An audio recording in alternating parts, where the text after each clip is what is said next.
Bonjour, bien-aimés dans le Seigneur, et que Dieu bénisse puissamment au nom de Jésus-Christ de Nazareth. Nous sommes mercredi et nous bénissons le Seigneur pour la grâce qu'il nous accorde de nous lever ce matin. Mon nom c'est Bled Betchem sur YouTube, ça s'écrit B-E-T-S-M.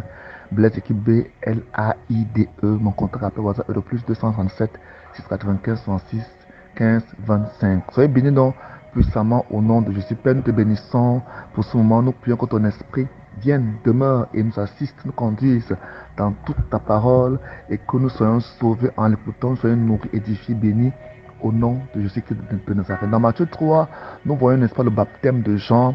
Nous voyons le baptême, les gens viennent voir Jean pour se faire baptiser, parmi lesquels il y a beaucoup de gens, il y a des pharisiens, il y a des sadducéens, il y a, n'est-ce pas, les gens du peuple de Dieu. Nous l'avons vu hier à suffisance et on décrit Jean-Baptiste comme étant celui qui baptise, n'est-ce pas, les hommes. Et curieusement, les gens viennent premièrement se faire baptiser en confessant les péchés, n'est-ce pas, pour montrer qu'ils mènent une nouvelle vie avec Dieu. Dans Jean chapitre 1, verset 29, la parole de Dieu nous fait comprendre que quand Jean a vu Jésus là au jour du baptême en venant vers lui, il a dit à tous ceux qui étaient là et qui l'écoutaient, voici l'agneau de Dieu qui ôte le péché du monde. Amen. Ça, c'était le lendemain du jour du baptême. Mais ici, revenons donc au jour du baptême. La Bible nous fait comprendre que lorsque le tour de Jésus arriva, Jean-Baptiste refusa de le baptiser parce qu'il dit que c'est lui, Jean, qui devait se faire baptiser par Jésus. Vous voyez ici, ça prête à polémique, n'est-ce pas, que le baptiseur se fait baptiser par ceux qui viennent se faire baptiser. Il dit ici qu'à ce dépôt, Jean parut, Jésus, il se rendit de la Galilée au Jourdain auprès des gens pour être baptisé par lui, mais Jean essaya de l'en dissuader. Donc Jean essayait de dissuader Jésus pour lui faire comprendre que tu n'as pas besoin du baptême. En fait, Jean voyait ça spirituellement, il voyait qui était Jésus de manière spirituelle et il savait qu'il n'avait pas besoin du baptême. En fait, la théologie du baptême selon Jean-Baptiste ne permettait pas à Jean de baptiser Jésus, mais la théologie du baptême selon Jésus-Christ lui permettait de se faire baptiser. Qu'est-ce que je veux dire par là? Je veux dire par là que la compréhension que Jean avait du baptême disait que ceux qui devaient se faire baptiser devaient confesser leurs péchés pour montrer, n'est-ce pas, leur changement de vie, leur repentance, leur confession de péché et se faire baptiser, pour ainsi dire, marcher avec Dieu. Or, le baptême de Jésus, je répète, n'était pas ainsi. Jésus venait se faire baptiser pour s'identifier aux pécheurs, pour, n'est-ce pas, accepter sa mission. Donc, lui, c'était un engagement envers son Père d'accepter la mission que le Père et lui avait conclu pour lui de venir accomplir sur la terre, qui était celui de venir porter les péchés du monde entier et se faire crucifier, se faire immoler pour laver, pour ôter ses péchés afin de réconcilier l'homme avec Dieu. C'était donc ça l'objectif, la signification du baptême de Jésus. Donc Jésus est venu se faire baptiser parce que pour lui, c'était le contraire de la signification du baptême de Jean-Baptiste qui pour lui, il fallait que le pécheur confesse ses péchés, mais Jésus-Christ venait recevoir ces péchés-là. Il venait porter ses péchés afin d'aller à la croix. Quelle est la signification de toutes ces choses pour nous aujourd'hui? Est-ce que pour nous, nous devons, n'est-ce pas, recevoir le baptême de Jean? Dans Actes chapitre 19, on voit des gens qui ont reçu le baptême de Jean et qui, Paul a, n'est-ce pas, obligé à reprendre à reprendre leur baptême. Il est écrit dans Acte 19, n'est-ce pas, à partir du verset 2, il dit, pendant qu'Apollos se trouvait à Corinth, Paul, après avoir traversé la région montagneuse d'Asie mineure, descendit à Éphèse, il rencontra un petit nombre de groupes de disciples et leur demanda, avez-vous reçu le Saint-Esprit lorsque vous êtes devenus des croyants? Ils lui répondirent, nous n'avons même pas entendu dire qu'il y ait un Saint-Esprit. Alors Paul dit, de quel baptême avez-vous donc reçu? Jésus, n'est-ce pas, poursuivit Paul, celui de Jean-Baptiste, lui répondit-il. Oui, reprit Paul, Jean baptisait les Israélites pour indiquer qu'ils changeaient de vie, mais il leur disait aussi de croire en celui qui viendrait après lui, c'est-à-dire Jésus. Après avoir entendu cela, il fut baptisé au nom du Seigneur Jésus. Vous voyez ici que le baptême de Jean, n'est-ce pas, préparait les gens à recevoir le véritable baptême, celui de Jésus. Quelle est donc la différence entre les deux baptêmes? Le baptême de Jean, n'est-ce pas, c'est un baptême de changement de vie, un baptême de repentance. Or, le baptême de Jésus, c'est le baptême du salut, c'est le baptême de la résurrection, c'est le baptême par lequel, au travers duquel, n'est-ce pas, nous avons accès au service véritable du vrai Dieu. Ce baptême au travers duquel et par lequel et dans lequel nous sommes sauvés.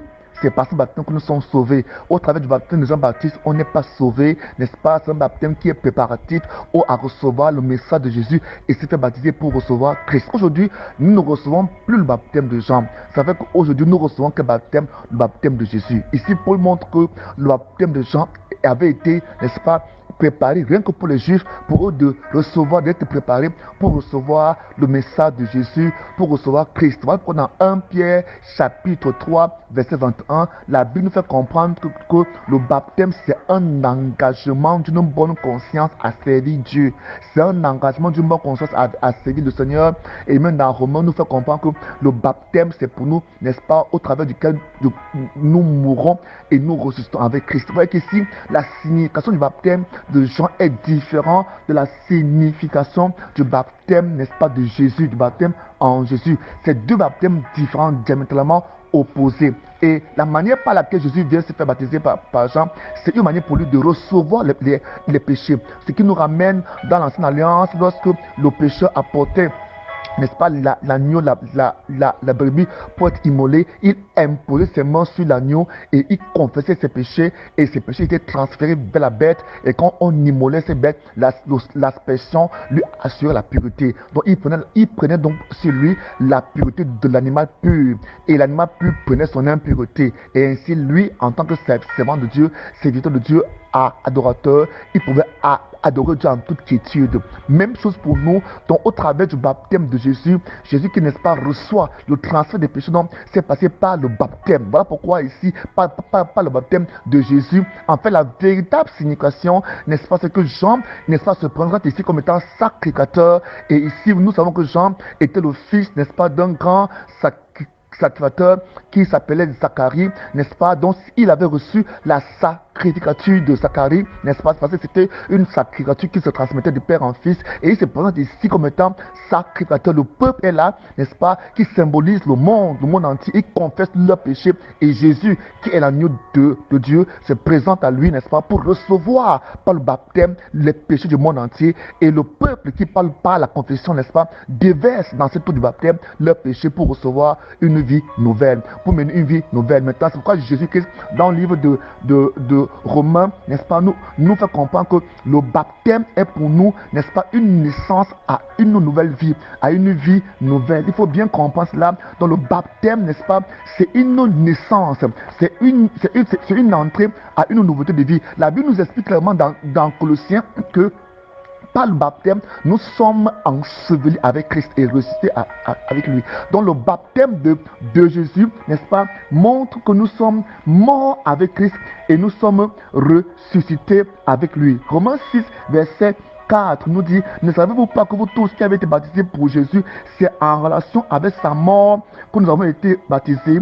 Nous avons été ensevelis avec lui par le baptême en relation avec sa mort, afin que comme Christ a été ressuscité dans les morts par la puissance glorieuse du Père, nous aussi, nous menions une vie glorieuse, une vie qui plaise à Dieu. Voilà donc la signification du baptême selon Christ. La véritable signification du baptême selon Christ, c'est que quand nous partons maintenant se faire baptiser, nous recevons la vie de Christ.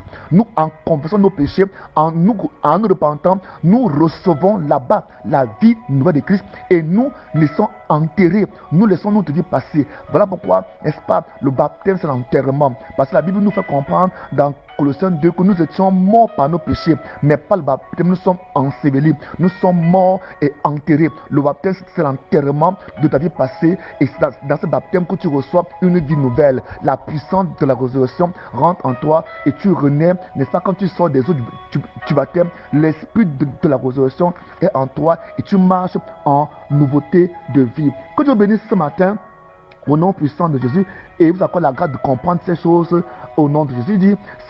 Il dit c'est aussi par le baptême que vous êtes sauvés. Ces événements préfiguraient le baptême qui consiste à non pas à laver les impuretés du corps, parce que ces impuretés ont été lavées par le sang de Jésus, mais à s'engager envers Dieu avec une bonne conscience. Soyez bénis ce matin de mercredi et que Dieu vous accorde la grâce de comprendre ces profondeurs, ces choses, afin de comprendre la différence qu'il y a entre le baptême de Jean et le baptême de Jésus. Au travers du baptême de Jésus, tu t'identifies à Christ, tu reçois Christ, la nature de Christ est en toi. Sois béni au nom de Jésus.